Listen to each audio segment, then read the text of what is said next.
There we go. Let's see, auto. Because this is also fixed now. That was quite a lot of work.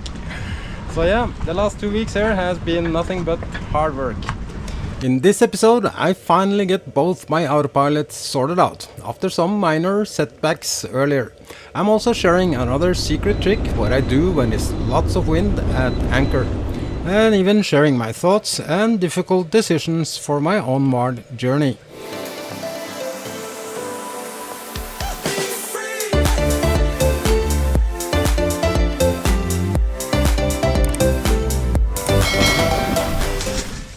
In the previous episode, I fixed my steering system with replacing the gear quadrant that failed.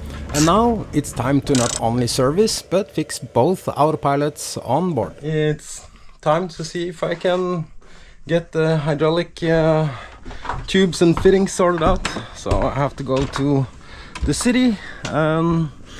Also I'm gonna actually try to ask the immigration and customs if I can extend my stay a little bit for a few days, because time is running fast. Due to new rules, we only got 90 days. However, it turned out to be a bit random. Another Norwegian boat got 2 years checking in on another island. Also, I learned another boat with Danish and Norwegian crew managed to extend their stay. I thought I need a little bit more margins on my side. I still have a lot of things to fix. And today, this is on my to-do list, and it's the hydraulic. I don't know if you can see it.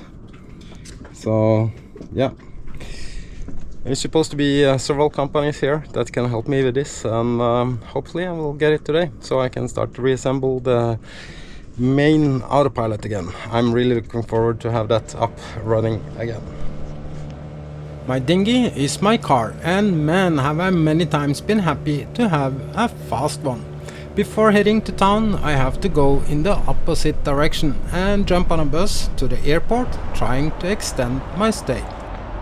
Being a bit late in the season, with no chance for extending the stay in Polynesia, I have to keep moving.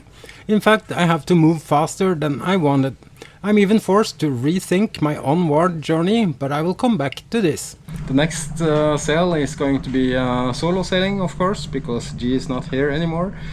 And it's gonna be a long sail. I'm not decided yet. I do some research. I'm following my own mantra, know before you go.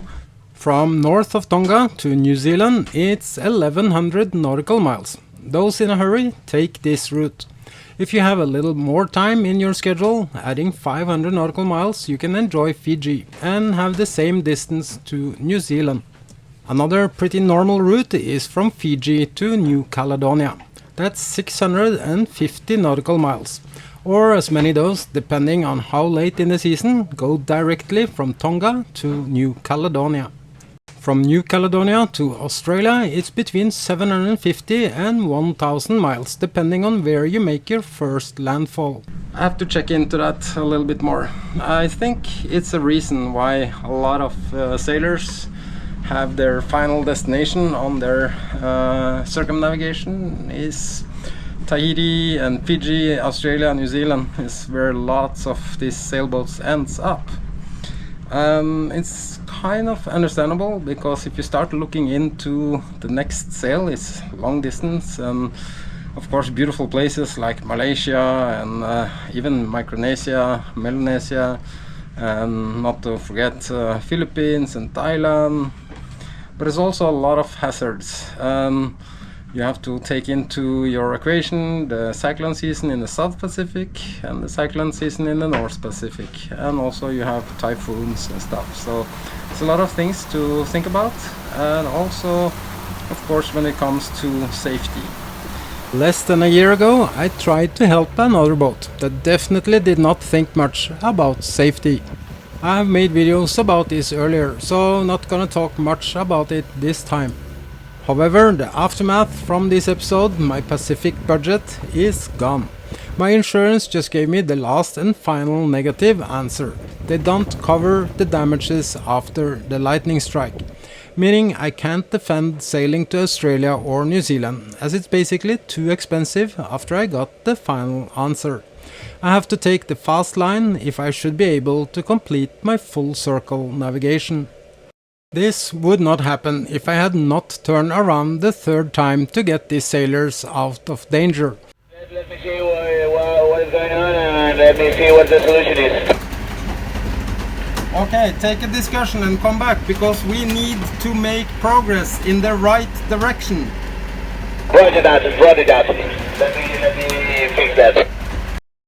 It's also pretty sure they would not made it if I did not return the last time to guide and push them in the right direction.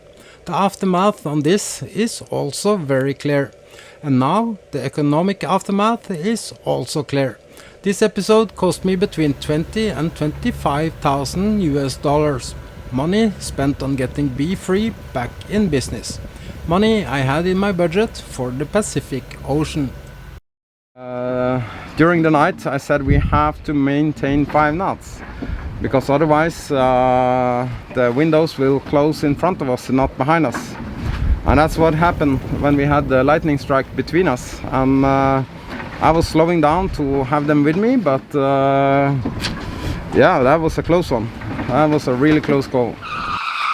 At this point I did not know how much problem this would cause. I actually believed I were lucky, just as I later was hoping my insurance company would stand behind me. Anyway, this is the reason why I'm now are planning a bit different.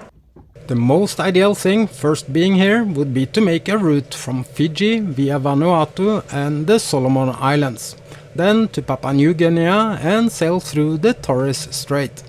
However, the cyclone season don't care about what I want to see or where I want to go. So I'm already looking at alternatives to go north and out of the cyclone region and make a non-stop sail to Indonesia. If I choose to do this, it's gonna be my longest non-stop solo sail so far, with 3,150 nautical miles. Reaching Indonesia for Christmas is perfect for the season there, as it's the driest time of the year until March. However, it's subtropical climate, meaning it will still be very humid and lots of rain and even thunderstorms on the way. It's weird to look at the map. The world is not that big anymore. It's also, I think, you get kind of mile blind when you're sailing, like 1,000 miles. What's that? That's nothing. But first things first, as a solo sailor I need to have my autopilot fixed and my project finished in a hurry.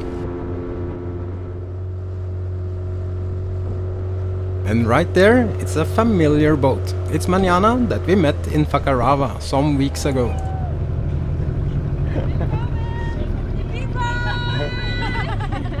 There is even another Norwegian boat here, sailing of course, and then invited me later for some sundowners. So we will see what I find time for. First thing first, to see how much time I need fixing the hydraulic on board, and if I even can get everything I need right away.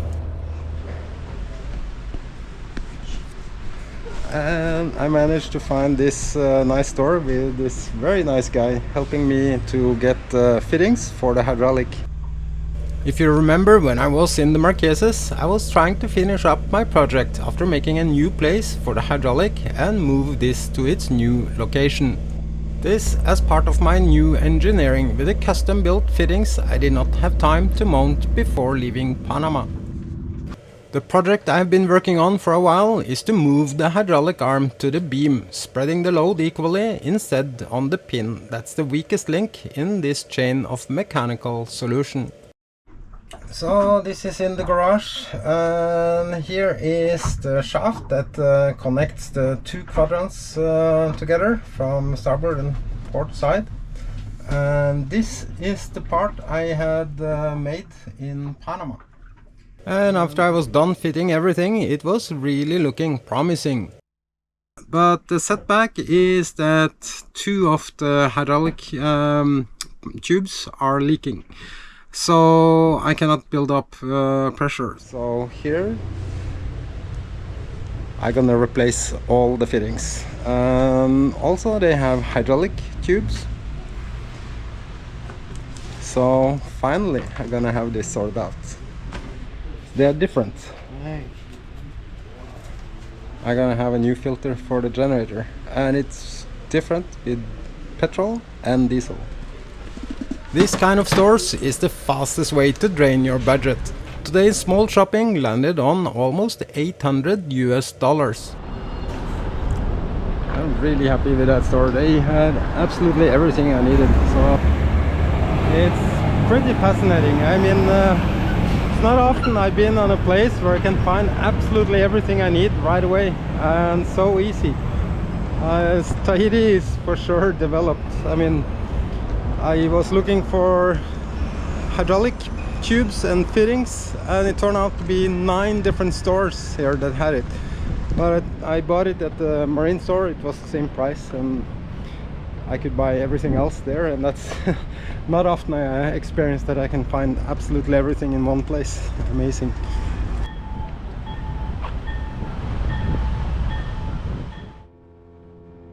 On my way back, I noticed this interesting dinghy racer. Somehow he was at least consequent. Every single marker he was flying on the wrong side. Lots of coral heads and shallow spots here, so somehow he must be familiar with these waters. Why he suddenly cuts over to continue on the wrong side to starboard is nothing but fascinating. Definitely consequent, I gonna give him that. Not that it matters much or even is of my concern. I only find it interesting and fascinating in some odd ways.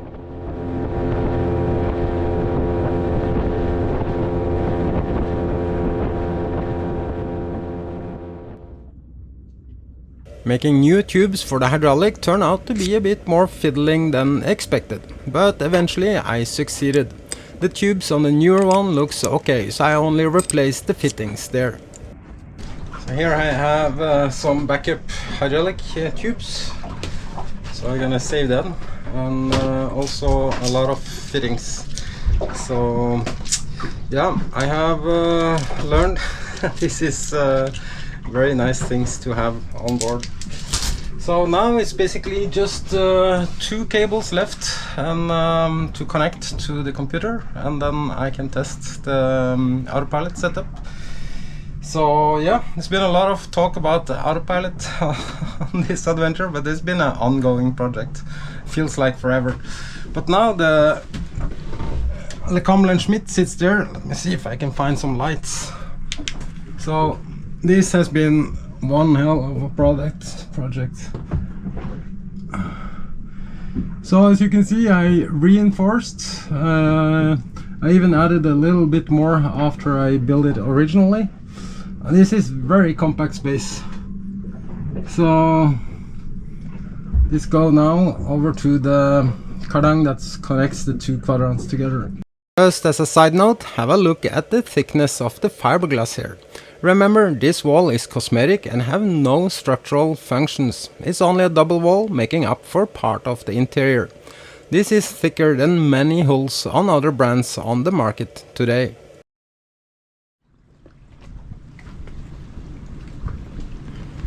Gets so fast dark. So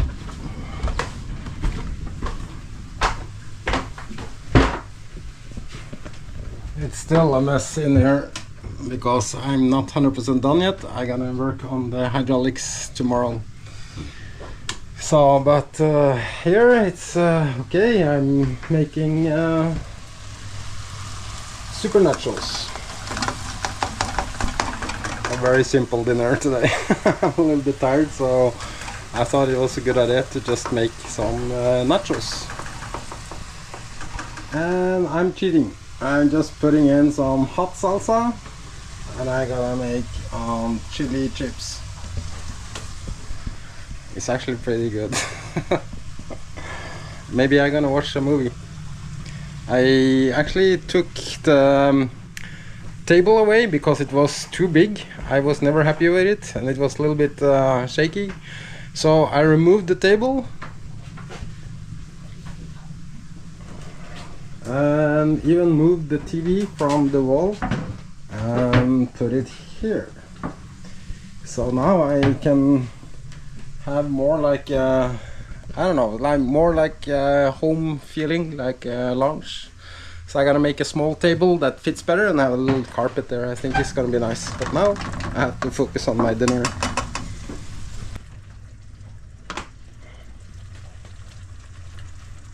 I'm gonna let that simmer, and then I'm gonna add some jalapenos. It's Friday night and I've been working super hard also this week. Spoiling myself, even though the dinner is more snack than dinner. Just having the feeling to afford an early night with TV dinner is somewhat a feeling of luxury. It's probably possible to count on even one hand the number of times I've used my TV the last 5-6 years. But now, with so much power stored on board, even this kind of luxury is something I can do now and then. It's time to get the 2 last cables on, and then I'm gonna test this. Just have to put on the power.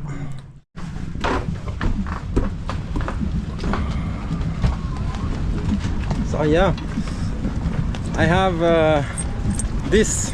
I don't know if you can see it.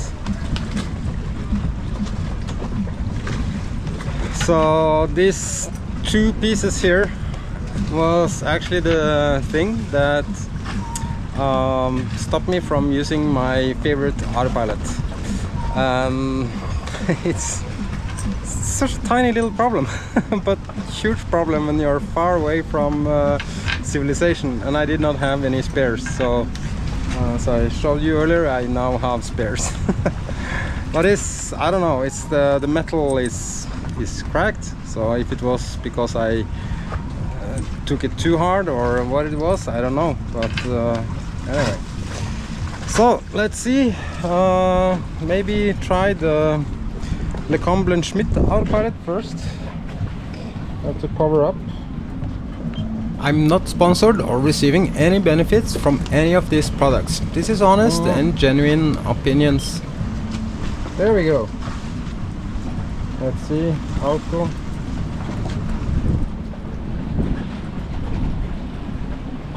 Yes. And not only that, it moves on the starboard home station as well.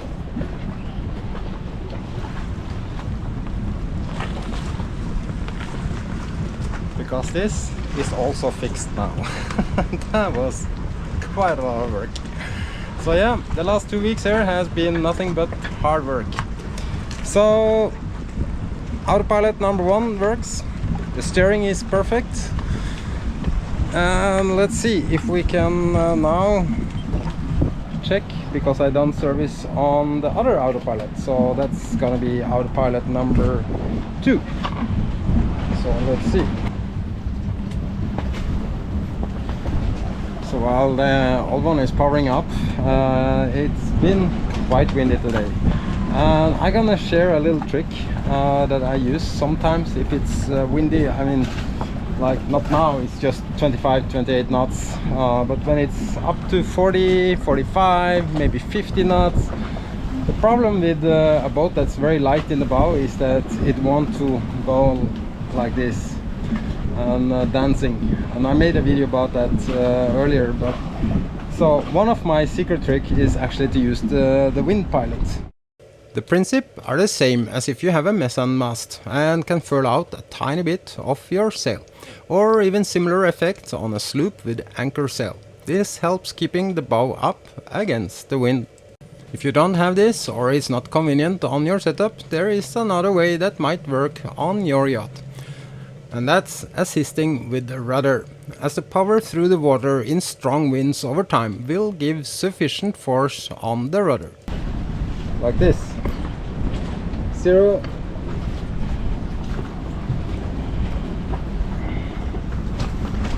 So this works also. So the thing now is that wind hold on the autopilot tries to keep the nose up against the wind. And that can be quite handy if it's a lot of wind, because then you don't have more tension on the chain and anchor than absolutely necessary. So I found that to be quite a good trick if it's gusting seriously. So, but yeah, I'm happy. It looks like this autopilot works well also.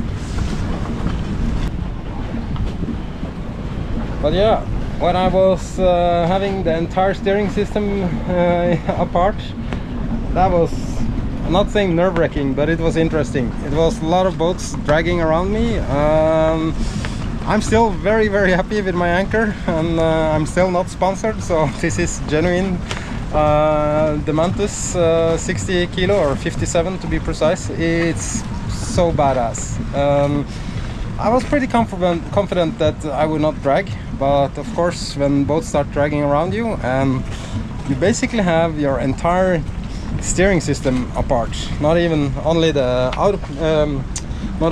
helm station was into atoms, but also beneath, because I was reassembling it, so that was a little bit stressful.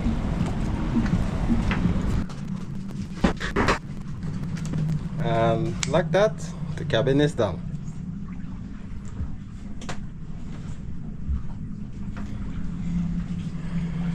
Ooh, so nice to start to get things tidied up again. Now I can have charter guests.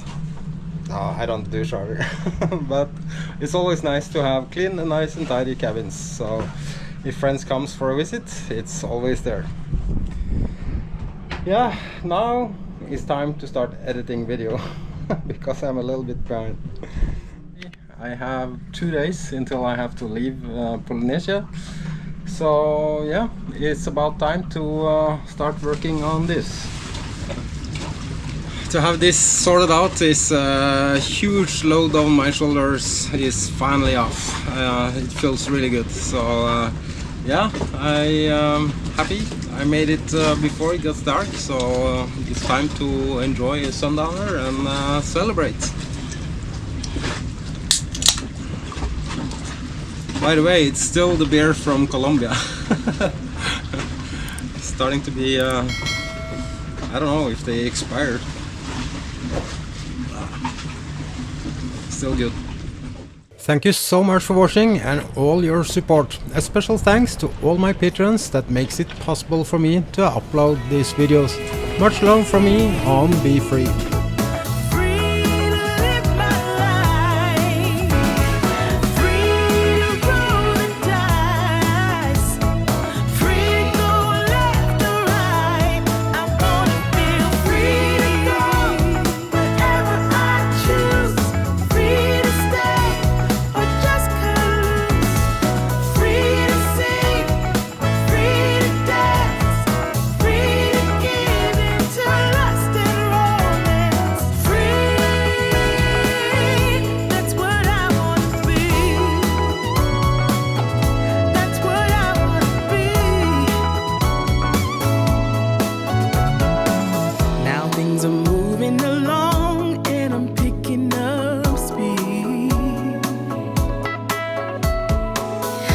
Singing